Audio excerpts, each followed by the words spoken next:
आज की कहानी है स्वामिनी। शिवदास ने भंडारे की कुंजी अपनी बहू रामप्यारी के सामने फेंक कर अपनी बूढ़ी आंखों में आंसू भरकर कहा, बहू, आज से गिरस्ती की देखभाल तुम्हारे ऊपर है। मेरा सुख भगवान से नहीं देखा क्या? नहीं तो क्या जवान बेटे को यूं ही छीन लेते? उसका काम करने वाला तो कोई चाहिए। एक हल तोड़ दूं तो गुजारा ना होगा। मेरे ही कुकर्म से भगवान का यह कोप आया है और मैं ही अपने माथे पर उसे लूंगा। बिरजू का हल अब मैं ही संभालूंगा। अब घर की देख रेख करने वाला, धरने उठाने वाला तुम्हारे सिवा दूसरा कौन है? रो मत बेटा, भगवान की जो इच्छा थी वह हुआ और जो इच्छा होगी वह होगा। हमारा तुम्हारा क्या बस है? मेरे जीते जी तुम्हें कोई टेढ़ी आंख से देख भी न सकेगा। तुम किसी बात का सोच मत करो। बिरजू गया तो मैं तो अभी बैठा ही हुआ हूं। रामप्यारी और राम दुलारी दो सगी बहनें थी। दोनों का विवाह मथुरा और बिरजू दो सगे भाइयों से हुआ। दोनों बहनें नहर की तरह ससुराल में भी प्रेम और आनंद से रहने लगी। शिवदास को पेंशन मिली। दिन भर द्वार पर बैठे गपशप करते। भरा पूरा परिवार देखकर प्रसन्न होते और अधिकतर धर्म चर्चा में लगे रहते। लेकिन देवगति से बड़ा लड़का बिरजू बीमार पड़ा और आज उसे मरे हुए 15 दिन बीत गए। आज क्रियाकर्म से फुर्सत मिली और शिवदास ने सच्चे कर्मवीर की भांति फिर जीवन संग्राम के लिए कमर कस ली। मन में उसे चाहे कितना ही दुख हुआ हो, उसे किसी ने रोते नहीं देखा। आज अपनी बहू को देखकर एक क्षण के लिए उसकी आंखें सजल हो गई, लेकिन उसने मन को संभाला और रुद्ध कंठ से उसे दिलासा देने लगा। कदाचित उसने सोचा था, घर स्वामिनी बनकर विधवा के आंसू पूछ जाएंगे, कम से कम उसे इतना कठिन परिश्रम ना करना पड़ेगा। इसलिए उसने भंडारे की कुंजी बहू के सामने फेंकी थी। वैधव्य की व्यथा को स्वामित्व के गर्व से दबा देना चाहता था। रामप्यारी ने पुलकित कंठ से कहा, यह कैसे हो सकता है दादा कि तुम मेहनत मजूरी करो और मैं मालकिन बनकर बैठूं? काम धंधे में लगी रहूंगी तो मन बहलता रहेगा। बैठे बैठे तो रोने के सिवा और कुछ न होगा। शिवदास ने समझाया, बेटा, देवगति से तो किसी का बस नहीं। रोने धोने से हलाकानी के सिवा और क्या हाथ आएगा? घर में भी 20 काम है। कोई साधु संत आ जाए, कोई पाहुना ही आ पहुंचे, उनके सेवा सत्कार के लिए किसी को तो घर पर रहना ही पड़ेगा। बहू ने बहुत से हिले किए, पर शिवदास ने एक ना सुनी। शिवदास के बाहर चले जाने पर रामप्यारी ने कुंजी उठाई तो उसे मन में अपूर्व गौरव और उत्तरदायित्व का अनुभव हुआ। जरा देर के लिए पति वियोग का दुख उसे भूल गया। उसकी छोटी बहन और देवर दोनों काम करने गए हुए थे। शिवदास बाहर था। घर बिल्कुल खाली था। इस वक्त वह निश्चिंत होकर भंडारे को खोल सकती है। उसमें क्या क्या सामान है, क्या क्या विभूति है, यह देखने के लिए उसका मन लालायित हो उठा। इस घर में वह कभी ना आई थी। जब कभी किसी को कुछ देना या किसी से कुछ लेना होता था, तभी शिवदास आकर इस कोठरी को खोला करता था। फिर उसे बंद कर वह ताली अपनी कमर में रख लेता था। रामप्यारी कभी कभी द्वार की दराजों से भीतर झांकती थी, पर अंधेरे में कुछ न दिखाई देता था। सारे घर के लिए वह कोठरी कोई तिलस्म या रहस्य था, जिसके विषय में भांति भांति की कल्पनाएं होती रहती थी। आज रामप्यारी को वह रहस्य खोलकर देखने का अवसर मिल गया। उसने बाहर का द्वार बंद कर दिया कि कोई उसे भंडार खोलते ना देख ले। नहीं सोचेगा, बेजरूरत इसने क्यों खोला। तब आकर कांपते हुए हाथों से ताला खोला। उसकी छाती धड़क रही थी कि कोई द्वार न खटखटाने लगे। अंदर पांव रखा तो उसे कुछ उसी प्रकार का, लेकिन उससे कहीं तीव्र आनंद हुआ जो उसे अपने गहने कपड़े की पिटारी खोलने में होता है। मटकों में गुड़, शक्कर, गेहूं, जौ आदि चीजें रखी हुई थी। एक किनारे बड़े बड़े बर्तन भरे थे जो शादी ब्याह के अवसर पर निकाले जाते थे या मांगे दिए जाते थे। एक आले पर माल गुजारी की रसीदें और लेन देन के पुर्जे बंधे हुए रखे थे। कोठरी में एक विभूति सी छाई थी, मानो लक्ष्मी अज्ञात रूप से यहाँ विराज रही हो। उस विभूति की छाया में रामप्यारी आधे घंटे तक बैठी अपनी आत्मा को तृप्त करती रही। प्रतिक्षण उसके हृदय पर ममत्व का नशा सा छाया जा रहा था। जब वह उस कोठरी से निकली तो उसके मन के संस्कार बदल गए थे, मानो किसी ने उस पर मंत्र डाल दिया हो।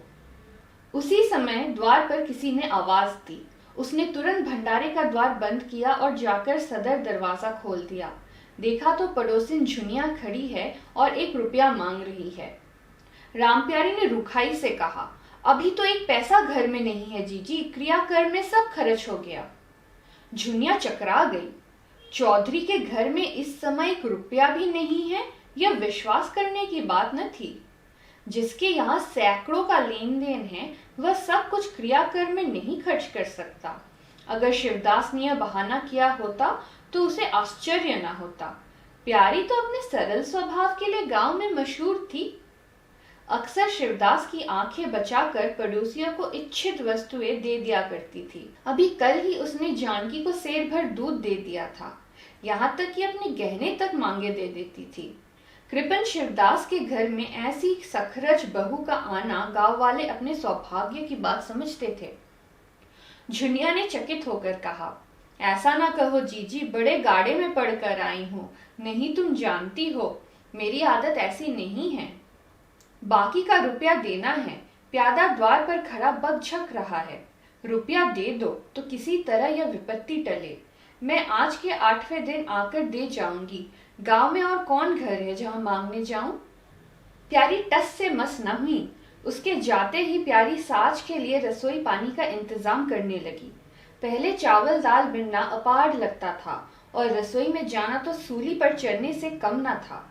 कुछ देर दोनों बहनों में झाँव झाँव होती, तब शिवदास आकर कहते, क्या आज रसोई ना बनेगी? तो 2 में से एक उठती और मोटे मोटे टिक्कर लगाकर रख देती, मानो बैलों का राती भोग। आज प्यारी तन मन से रसोई के प्रबंध में लगी हुई है। अब वह घर की स्वामिनी है। तब उसने बाहर निकलकर देखा कितना कूड़ा करकट पड़ा हुआ है। बूढ़ो दिन भर मक्खी मारा करते हैं, इतना भी नहीं होता कि जरा झाड़ू ही लगा दे। अब क्या इनसे इतना भी ना होगा? द्वार ऐसा चिकना होना चाहिए कि देखकर आदमी का मन प्रसन्न हो जाए। यह नहीं कि उबकाई आने लगे। कभी कह दूं तो तिनक उठेंगे। अच्छा, यह मुन्नी नाद से अलग क्यों खड़ी है?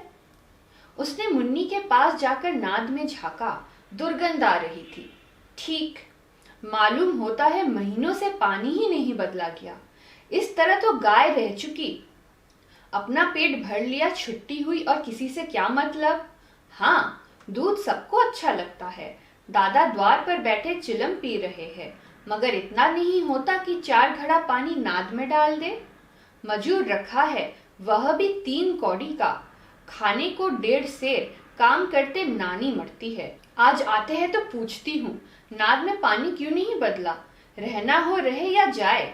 आदमी बहुत मिलेंगे, चारों ओर तो लोग मारे मारे फिर रहे हैं। आखिर उससे ना रहा गया, घड़ा उठाकर पानी लाने चली। शिवदास ने पुकारा, पानी क्या होगा बहू, इसमें पानी भरा हुआ है। प्यारी ने कहा, नाद का पानी सड़ गया है, मुन्नी भूसे में मुंह नहीं डालती। देखते नहीं हो कोस भर पर खड़ी है। शिवदास मार्मिक भाव से मुस्कुराए और आकर बहू के हाथ से घड़ा ले लिया। कई महीने बीत गए। प्यारी के अधिकार में आते ही उस घर में जैसे बसंत आ गया। भीतर बाहर जहां देखिए किसी निपुण प्रबंधक के हस्त कौशल, सुविचार और सुरुचि के चिन्ह दिखते थे। प्यारी ने गृह यंत्र की ऐसी चाबी कस दी थी कि सभी पुर्जे ठीक ठीक चलने लगे थे। भोजन पहले से अच्छा मिलता, समय पर मिलता है, दूध ज्यादा होता है, घी ज्यादा होता है और काम ज्यादा होता है। प्यारी न खुद विश्राम लेती थी, न दूसरों को विश्राम लेने देती थी। घर में कुछ ऐसी बरकत आ गई है कि जो चीज मांगो घर में ही निकल जाती है। आदमी से लेकर जानवर तक सभी स्वस्थ दिखाई देते हैं। अब वह पहले की सी दशा नहीं है कि कोई चिथड़े लपेटे घूम रहा है, किसी को गहने की धुन सवार है। हाँ, अगर कोई रुग्ण और चिंतित तथा मलिन वेश में है तो वह प्यारी है। फिर भी सारा घर उससे जलता है। यहाँ तक कि बूढ़े शिवदास भी कभी कभी उसकी बदगोई करते हैं। किसी को पहर रात रहे उठना अच्छा नहीं लगता। मेहनत से सभी जी चुराते हैं। फिर भी यह सब मानते हैं कि प्यारी ना हो तो घर का काम ना चले। और तो और दोनों बहनों में भी उतना अपनापन नहीं है। प्रातः काल का समय था। दुलारी ने हाथों के कड़े लाकर प्यारी के सामने पटक दिए और घुन्नाई हुई बोली, लेकर इसे भी भंडारे में बंद कर दे। प्यारी ने कड़े उठा लिए और कोमल स्वर में कहा, कह तो दिया हाथ में रुपए आने दे, बनवा दूंगी। अभी ऐसा घिस नहीं गया है कि आज ही उतार कर फेंक दिया जाए। दुलारी लड़ने को तैयार होकर आई थी। बोली, तेरे हाथ में काहे को कभी रुपए आएंगे और काहे को कड़े बनेंगे। जोड़ जोड़ रखने में मजा आता है ना। प्यारी ने हंसकर कहा, जोड़ जोड़ रखती हूं तो तेरे ही लिए कि मेरा कोई और बैठा हुआ है कि मैं सबसे ज्यादा खा पहन लेती हूँ। मेरा अनंत कब का टूटा पड़ा है। दुलारी, तुम ना खाओ पहनो, जस तो पाती हो। यहाँ खाने पहनने के सिवा और क्या है।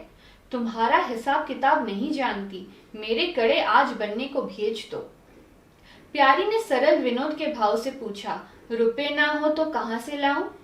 दुलारी ने उद्दंडता के साथ कहा, मुझे इससे कोई मतलब नहीं, मैं तो कड़े चाहती हूँ। इसी तरह घर के सब आदमी अपने अपने अवसर पर प्यारी को 2-4 खोटी खरी सुना जाते थे और वह गरीब सबकी धौंस हंसकर सहती थी। स्वामिनी का तो यह धर्म ही है कि सबकी धौंस सुन ले और करे वही जिसमें घर का कल्याण हो। स्वामित्व के कवच पर धौंस, ताने, धमकी किसी का असर न होता। उसकी स्वामिनी कल्पना इन आघातों में और भी स्वस्थ होती थी। वह गृहस्थी की संचालिका है। सभी अपने अपने दुख उसी के सामने रोते हैं, पर जो कुछ वह कहती है वही होता है। इतना उसे प्रसन्न करने के लिए काफी था। गांव में प्यारी की सराहना होती थी। अभी उम्र ही क्या है, लेकिन सारे घर को संभाले हुए है। चाहती तो सगाई करके चैन से रहती, इस घर के पीछे अपने को मिटाए देती है। कभी किसी से हंसती बोलती भी नहीं, जैसे काया पलट हो गई। कई दिन बाद दुलारी के कड़े बनकर आ गए। प्यारी खुद सुनार के घर दौड़ दौड़ गई। संध्या हो गई थी। दुलारी और मथुरा हार से लौटे। प्यारी ने नए कड़े दुलारी को दिए। दुलारी निहाल हो गई। चटपट कड़े पहने और दौड़ी हुई बरोठे में जाकर मथुरा को दिखाने लगी। प्यारी बरोठे के द्वार पर छिपी खड़ी यह दृश्य देखने लगी। उसकी आंखें सजल हो गई। दुलारी उससे कुल 3 ही साल तो छोटी है, पर दोनों में कितना अंतर है। उसकी आंखें मानो उस दृश्य पर जम गई।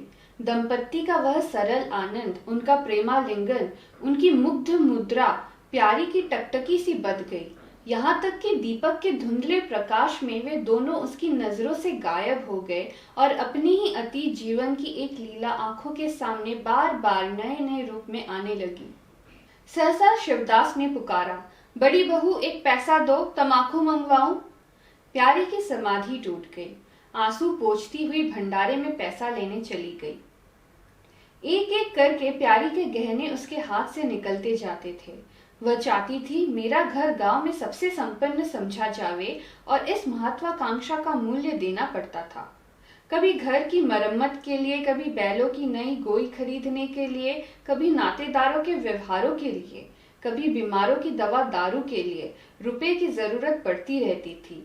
और जब बहुत कतर व्योंत करने पर भी काम न चलता तो वह अपनी कोई ना कोई चीज निकाल देती, और चीज एक बार हाथ से निकलकर फिर न लौटती थी। वह चाहती तो इनमें से कितने ही खर्चों को टाल जाती, पर जहां इज्जत की बात आ पड़ती थी वहां दिल खोल कर खर्च करती।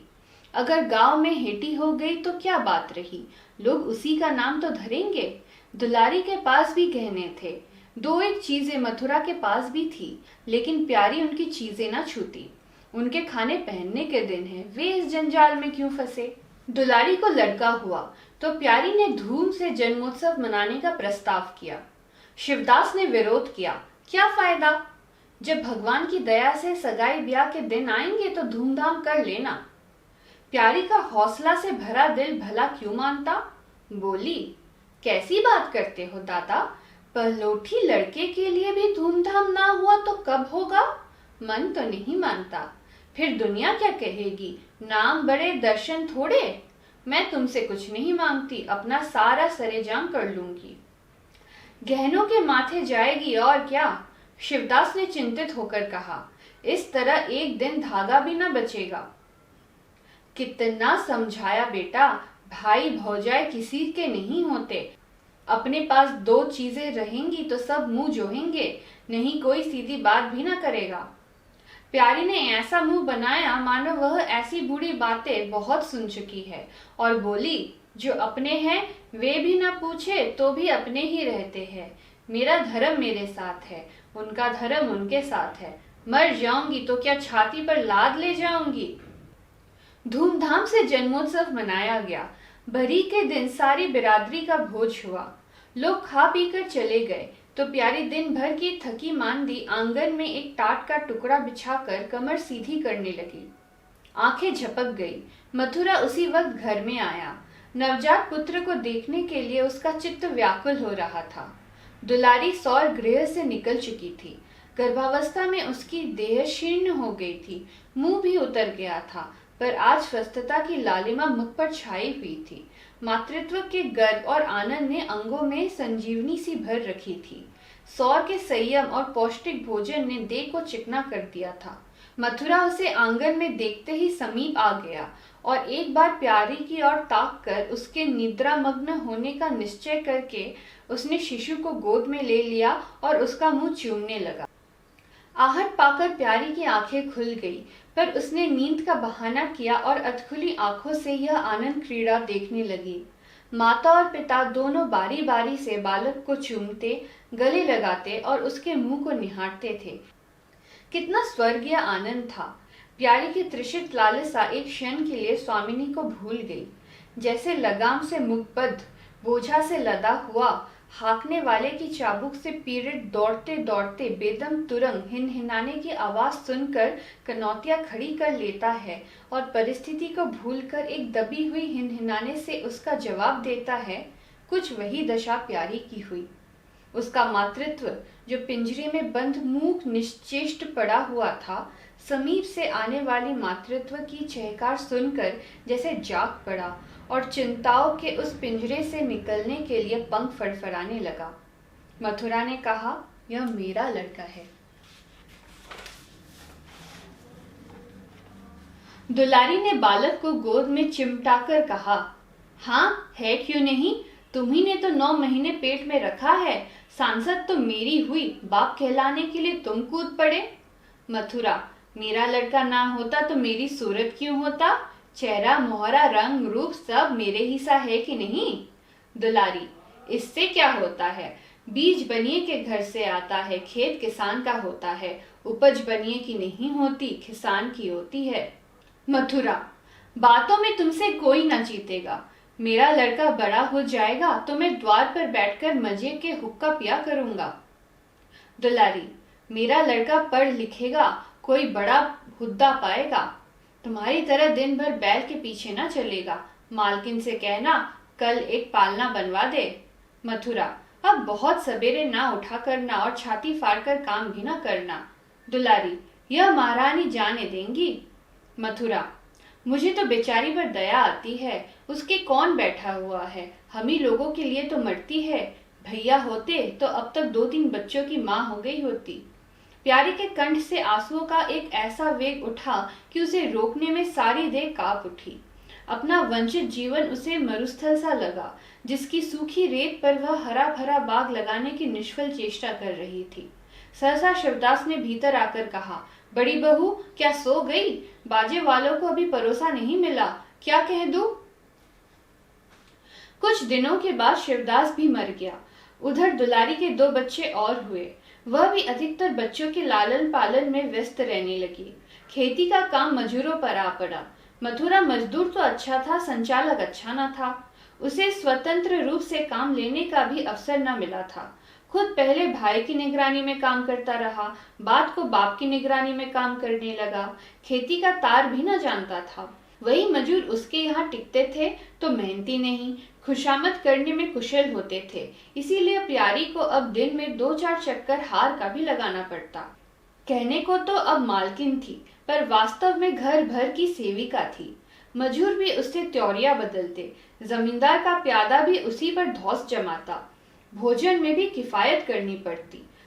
लड़कों को तो जितनी बार मांगे उतनी बार कुछ ना कुछ चाहिए। दुलारी तो लड़कोरी थी, उसे भी भरपूर भोजन चाहिए। मथुरा घर का सरदार था, उसके इस अधिकार को कौन छीन सकता था।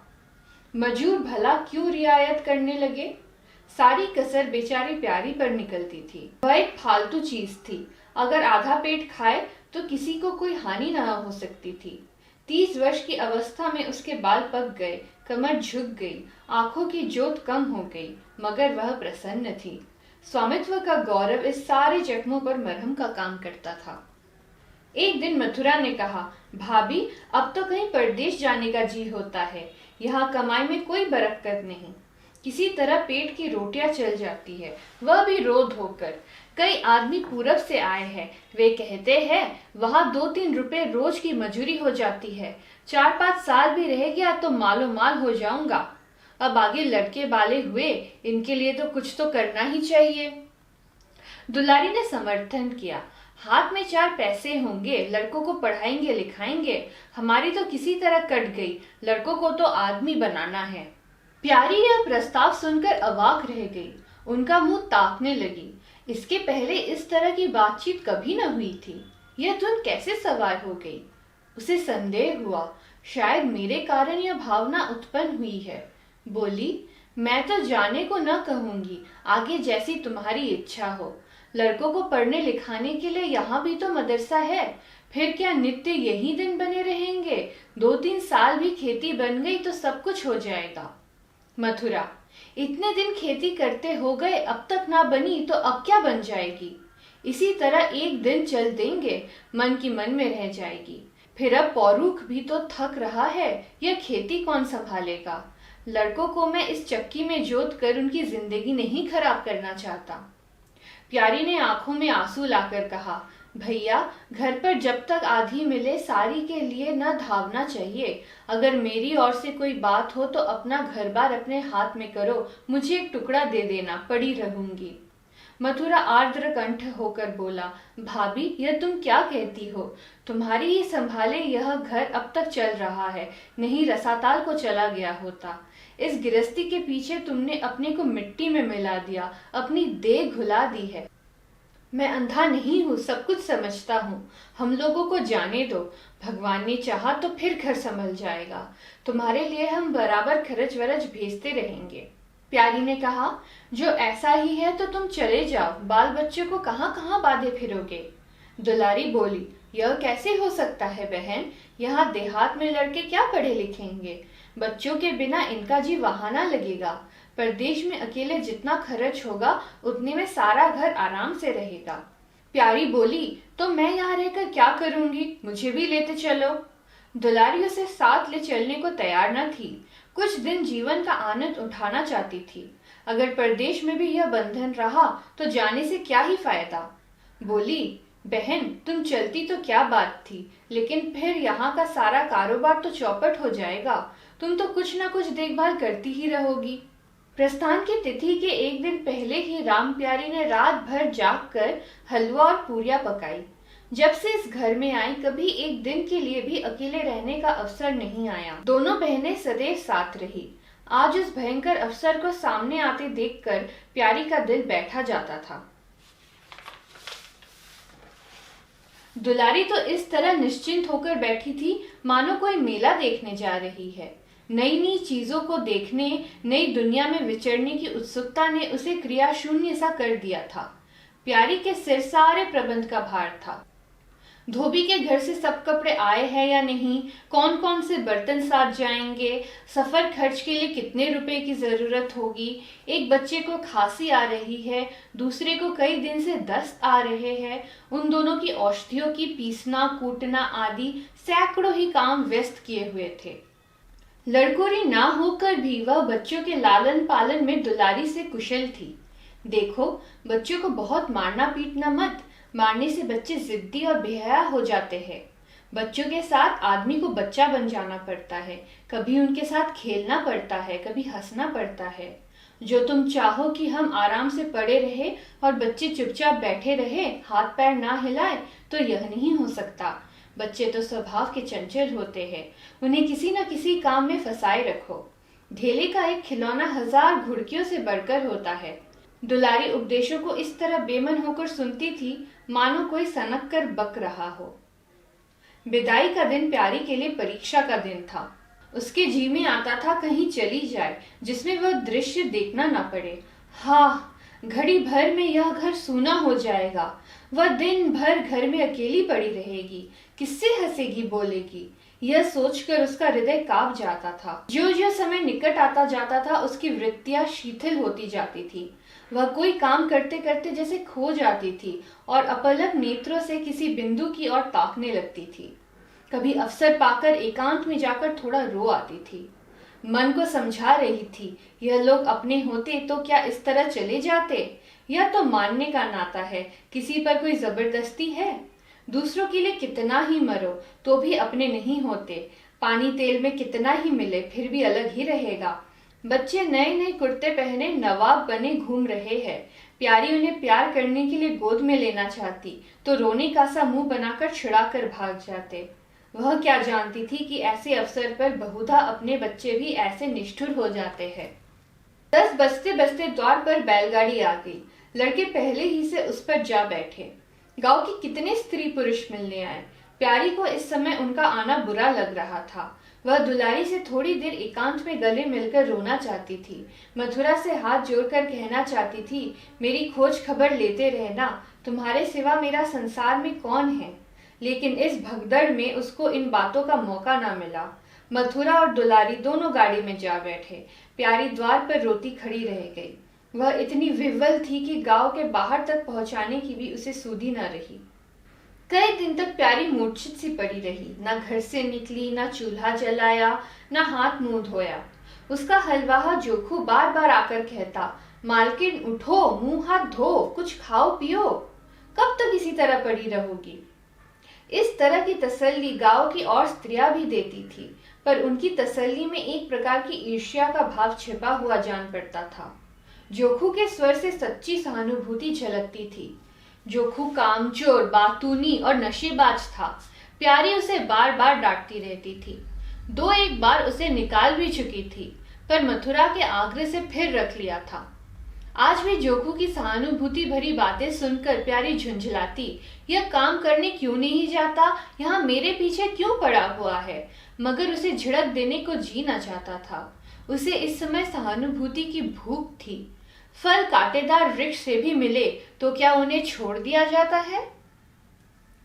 धीरे धीरे शोक का वेग कम हुआ। जीवन के व्यापार होने लगे।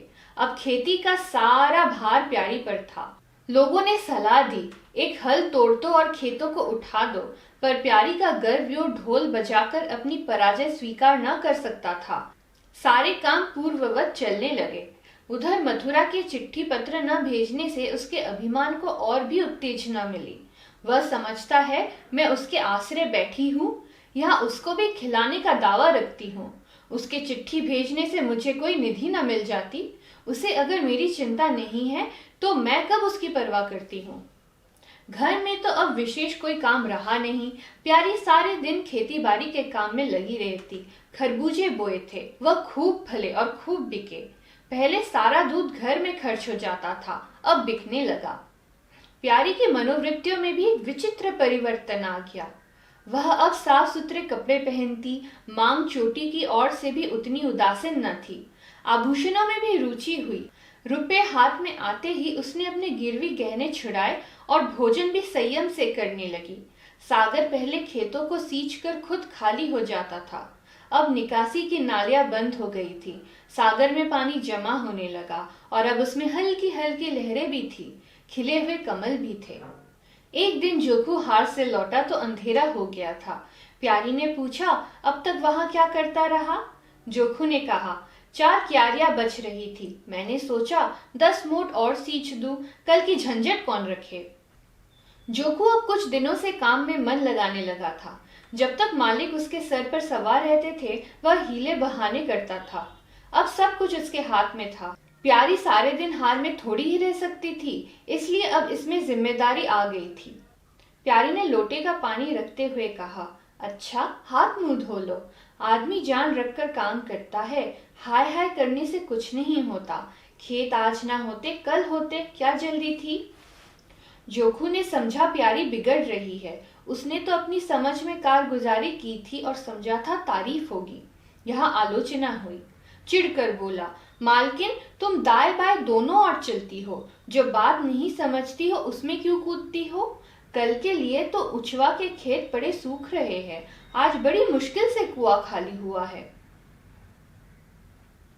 सवेरे मैं न पहुंचता तो कोई और आकर न छेक लेता, फिर अठवारे तक राह देखनी पड़ती, तब तक तो सारी ऊख विदा हो जाती। प्यारी उसकी सरलता पर हंसकर बोली, अरे तो मैं तुझे कुछ कह थोड़ी रही हूँ पागल, मैं तो यह कहती हूँ कि जान रखकर काम कर, कहीं बीमार पड़ गया तो लेने के देने पड़ जाएंगे। जोखू, कौन बीमार पड़ जाएगा? मैं 20 साल में कभी सिर तक तो दुखा नहीं, आगे की नहीं जानता, कहो रात भर काम करता रहूं। प्यारी, मैं क्या जानूं, तुम ही अंतरे दिन बैठे रहते थे और पूछा जाता था तो कहते थे जूर आ गया था, पेट में दर्द था। जोखू झेपता हुआ बोला, वह बातों तब थी जब मालिक लोग चाहते थे कि इसे पीस डाले, अब तो जानता हूं मेरी ही माथे है, मैं ना करूंगा तो सब चौपट हो जाएगा। प्यारी, मैं क्या देखभाल नहीं करती? जोखू, तुम बहुत करोगी, 2 बेर चली जाओगी, सारे दिन तुम यहाँ बैठी नहीं रह सकती। प्यारी को उसके निष्कपट व्यवहार ने मुक्त कर लिया। बोली, तो इतनी रात गए चूल्हा जलाओगे, कोई सगाई क्यों नहीं कर लेते? जोखू ने मुंह धोते हुए कहा, तुम भी खूब कहती हो मालकिन, अपने पेट भर को तो होता नहीं, सगाई कर लो। 1.25 सेर खाता हूँ 1 जून, पूरा 1.25 सेर, दोनों जून के लिए तो 2 सेर चाहिए। प्यारी, आज मेरी रसोई में खाओ, देखो कितना खाते हो। जोखू ने पुलकित होकर कहा, नहीं मालकिन, तुम बनाते बनाते थक जाओगी।